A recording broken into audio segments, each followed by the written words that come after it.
হয় চাওক যদি গোটেই ঘটনাটো ইতিমধ্যে গৰিমা শইকীয়া গাৰ্গে যিটো প্ৰতিবেদনৰ যিটো প্ৰতিবেদনৰ কথাটো ইতিমধ্যে সংবাদ মাধ্যমৰ আগত উল্লেখ কৰিছে 10:30 মান বজাতে এছআইটিৰ এগৰাকী বিষয়া মৰমী দাস তেওঁ ইয়ালৈ আহিছিলে আৰু আহি যিটো আচলতে জিএমচিএছত মৰণোত্তৰ পৰীক্ষা হৈছিলে সেই মৰণোত্তৰ পৰীক্ষাৰ যিখন প্ৰতিবেদন সেই প্ৰতিবেদনখন গৰিমা শইকীয়া গাৰ্গৰ হাতত আজি অৰ্পণ কৰিছিলে কিন্তু সেই যিখন প্ৰতিবেদন সেই প্ৰতিবেদনখন তদন্তত কিবা অসুবিধা হ'ব বুলি বা আইনী দিশটো তেওঁ নাজানো বুলি কৈ ইতিমধ্যে সেই যিখন প্ৰতিবেদন সেই প্ৰতিবেদনখন এছআইটিৰ যিগৰাকী বিষয়া সেই বিষয়াগৰাকীৰ হাততে ইতিমধ্যে ঘূৰাই পঠাইছে মুখ্যমন্ত্ৰীয়ে যদিও কৈছিলে যে গোটেই প্ৰতিবেদনখন ৰাজহুৱা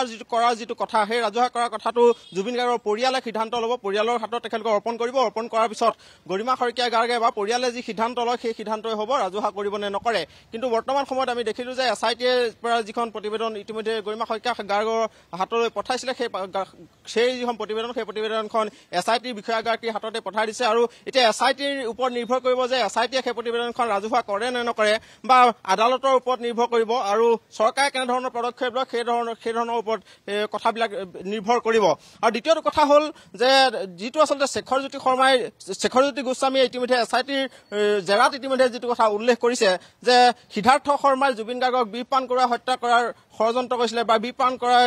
হত্যা কৰিছিলে এই কথাটোক লৈ যদি শেখৰজ্যোতি গোস্বামীয়ে কথাটো আগতেই জানিছিল এই কথাসমূহ কিয় আগতেই নকলে সেই কথালৈ ইতিমধ্যে গৰিমা শইকীয়া গাৰ্গে প্ৰশ্ন কৰিছে কাৰণ যিসকল লোক আচলতে এছআইটি তদন্তলৈ আহিছে বা যিসকল লোক জুবিন গাৰ্গৰ মৃত্যুৰ সময়ত তাত উপস্থিত আছিলে সেইসকল লোক জুবিন গাৰ্গৰ চাহটোৰ দৰে অনবৰতে কেইবা বছৰ ধৰি আছিলে সেইসকল লোকে এনেধৰণৰ আচলতে যি ষড়যন্ত্ৰ এই ষড়যন্ত্ৰ কেনেকৈ কৰিব পাৰে এই লৈ বহু প্ৰশ্ন আছে আৰু ইতিমধ্যে গৰিমা শইকীয়া গাৰ্গে এই কথাটো উল্লেখ কৰিছে যে শেখৰে যদি এই কথাসমূহ ইতিমধ্যে জানিছিলে সেই ষড়যন্ত্ৰৰ বিষয়ে জানিছিলে সেই ষড়যন্ত্ৰক লৈ শেখৰজ্যোতি গোস্বামীয়ে আগতে কিয় প্ৰকাশ নকৰিলে এই কথাটো কিন্তু ডাঙৰ কথা কাৰণ শেখৰজ্যোতি গোস্বামী আমি দেখিছিলো যে প্ৰথম অৱস্থাত তেওঁ মৌনব্ৰত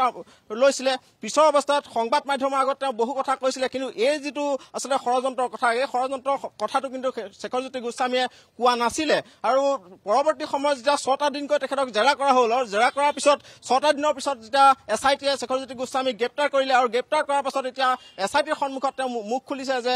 সিদ্ধাৰ্থ শৰ্মাই জুবিন গাৰ্গক বিষ পান কৰি হত্যা কৰিছিলে এই কথাটো কিয় আচলতে পূৰ্বেই নকলে এই লৈ ইতিমধ্যে সকলোৱে প্ৰশ্ন তুলিছে ইতিমধ্যে জুবিন পত্নী গৰিমা গাৰ্গেও এই প্ৰশ্নটো উত্থাপন কৰিছে আৰু অসমৰ সকলো ৰাইজে এই প্ৰশ্নটো উত্থাপন কৰিছে যে কিয় শেখৰজ্যোতি গোস্বামীয়ে যদি সেই ষড়যন্ত্ৰসমূহৰ কথা জানিছিলে সেই ষড়যন্ত্ৰসমূহৰ কথা প্ৰকাশ নকৰিলে আগতে আৰু এই যিটো সমগ্ৰ ঘটনা এই সমগ্ৰ ঘটনাটো উচিত তদন্ত বিচাৰিছে ইতিমধ্যে গৰিমা শইকীয়া গাৰ্গে কথাটো কৈছে যে এছআইটি আৰু এটা কথা হয় নাৰায়ণ ইয়াৰ পূৰ্বতেও ছিংগাপুৰ আৰক্ষীয়ে আচলতে গৰিমা শইকীয়া গাৰ্গৰ সৈতে যোগাযোগ কৰিছিলে বা এছআইটিও আচলতে ষ্টেটমেণ্ট লৈছিলে আজি কিন্তু পুনৰবাৰ এছআইটিৰ মৰমী দাস যেতিয়া উপস্থিত হৈছেগৈ আজিও পত্নী আৰু ভগ্নীৰ পৰা সেই ষ্টেটমেণ্ট লোৱা হৈছে হয় নিশ্চয়কৈ চাওক যে 10:30 মান বজাতে মৰমী দাস আহিছিলে আৰু মৰমী দাসে যেতিয়া প্ৰতিবেদনখন দিলে তাৰপিছত জুবিন গাৰ্গৰ পত্নী গৰিমা শইকীয়া গাৰ্গ আৰু তেওঁৰ জুবিন গাৰ্গৰ ভগ্নী পামী বৰঠাকুৰৰ ইতিমধ্যে ভাষ্য গ্ৰহণ কৰিছে আৰু যিসমূহ কথা তেখেতলোকে জানিছিলে বা যিসমূহ কথা তেখেতলোকে ক'ব লাগে সেই সকলো কথা এছআইটিৰ বিষয়াগৰাকীৰ আগত কৈছে পূৰ্বতেও ছিংগাপুৰৰ আৰক্ষীৰ লগত তেওঁ যোগাযোগ হৈছিলে আৰু ছিংগাপুৰ আৰক্ষী যিসমূহ কথা ক'ব লাগে সেই কথাসমূহ ইতিমধ্যে গৰিমা শইকীয়া গাৰ্গে সকলোবিলাক কথা কৈছে আৰু মৰমী দাসেও আগতো সেই সন্মুখতো যিসমূহ আচলতে কথা ক'ব লাগে প্ৰায় 2 মান বজাত মৰমী দাস ওলাই গৈছে প্ৰায় 2-3 ঘণ্টা সময় ইয়াত আছিলে আৰু সেই